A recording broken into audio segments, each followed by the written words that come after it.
L'Atlético Madrid est l'un des plus grands clubs du monde. Parmi tous les grands joueurs qui ont enfilé le maillot des Colchoneros, quels sont selon toi les 15 meilleurs? Voici notre classement. Que le spectacle commence. Abonne-toi pour avoir le meilleur du foot en vidéo. Antoine Griezmann est notre premier joueur.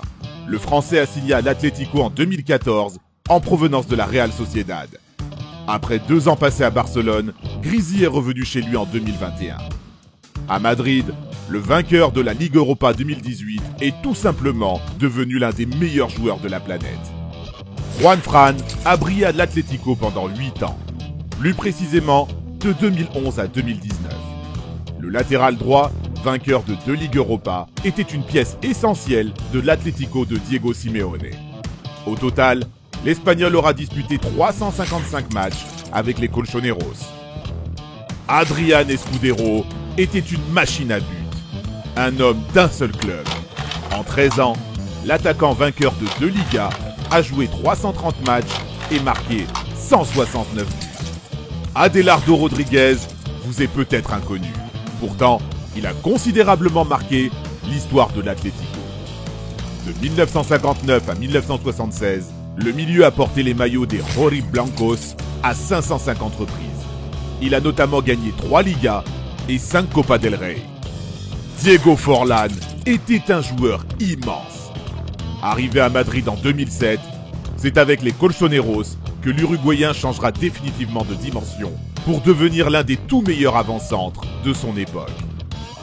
Soulier d'or européen en 2009, doublé en 2010 avec la Ligue Europa et la Supercoupe d'Europe, ou encore 96 pions, 31 caviars distribués en 198 matchs. Les 4 ans de Forlán à l'Atlético sont encore dans toutes les mémoires. Milinko Pantić est le premier membre de notre top 10. Arrivé à l'Atlético sur le tard, le Serbe, inconnu ou presque jusque-là, est très rapidement devenu la plaque tournante de son équipe. Il a, dès sa première saison en 1996, réalisé le doublé Liga Copa del Rey. Le milieu de terrain est ensuite resté au club pendant 2 autres saisons.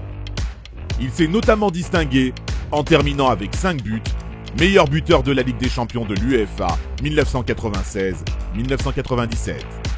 Sergio Agüero a laissé son empreinte partout où il est passé. L'Argentin a rejoint l'Atlético à seulement 18 ans. À Madrid, le goléador s'est très rapidement fait un nom.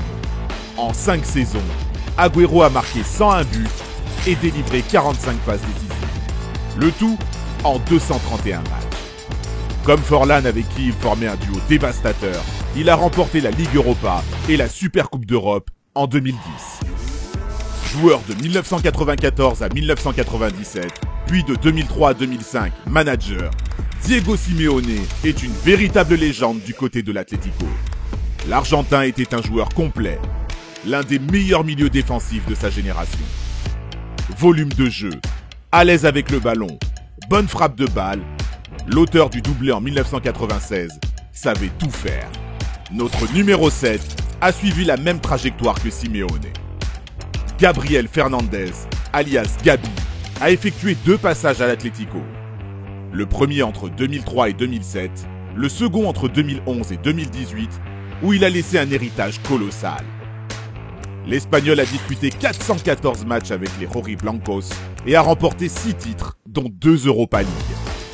Kiko Narváez était l'un des meilleurs éléments offensifs de l'Atlético dans les années 90. L'Espagnol est resté au club de 1993 à 2001. S'il connaît des moments de gloire comme le double coupe championnat en 1996, son passage à Madrid se terminera pourtant par une terrible désillusion avec la relégation du club en 2000. Place à notre top 5. Et on commence par Koke, un joueur qui, avec le temps, sera sans doute encore un peu plus haut dans ce classement. Milieu de terrain polyvalent, l'Espagnol a fait toute sa carrière à l'Atlético. Capitaine des Colchoneros, il est l'homme de tous les succès du club espagnol dans les années 2010. Godín aura été dans les années 2010 le symbole de la solidité défensive du club espagnol. L'Uruguayen resté de 2010 à 2019 aura porté le maillot des Rojiblancos à 389 reprises. Liga, Ligue Europa, Supercoupe d'Europe, le défenseur aura surtout remporté un tas de trophées. Nous commençons notre top 3 avec Paulo Futre. L'ailier a signé pour les Rojiblancos en 1987. Il restera à Madrid 6 longues années avant de faire un comeback en 1997. Capitaine de l'équipe, il a remporté 2 fois la Copa del Rey et a disputé 198 rencontres. Grand dribbleur et doté d'une pointe de vitesse assez incroyable, le Portugais était un vrai régal à regarder. Fernando Torres est une icône à l'Atlético. L'Espagnol a gravi les échelons chez les jeunes pousses du club pour devenir l'attaquant numéro 1 du club jusqu'à son départ à Liverpool en 2007. Attaquant complet et doté d'un jeu de tête et d'un sens du but remarquable, El Niño s'imposera comme l'un des meilleurs avant-centres de sa génération. Il fera son retour à Madrid en 2014 pour passer 4 autres belles années avec son club de cœur. Le numéro 1 est Luis Aragonés. Bien que passé par le club rival, à savoir le Real, durant sa jeunesse, l'Espagnol restera le plus grand joueur de l'Atlético Madrid. Aragonés aura porté les couleurs des Colchoneros de 1964 à 1974. Le temps pour lui d'inscrire 173 buts et de remporter à 4 reprises le championnat ainsi que 2 Copa del Rey. Vous êtes d'accord? Que pensez-vous de notre top? Qui avons-nous manqué? N'hésitez pas à nous le faire savoir dans les commentaires. C'est maintenant à vous de vous exprimer. Quel top voulez-vous voir dans les prochaines vidéos? N'oubliez pas de partager notre vidéo avec tous vos amis. Nous ne pouvons pas exister sans vous, alors merci à tous. Merci d'avoir regardé et à très bientôt pour notre prochaine vidéo. Ciao ciao!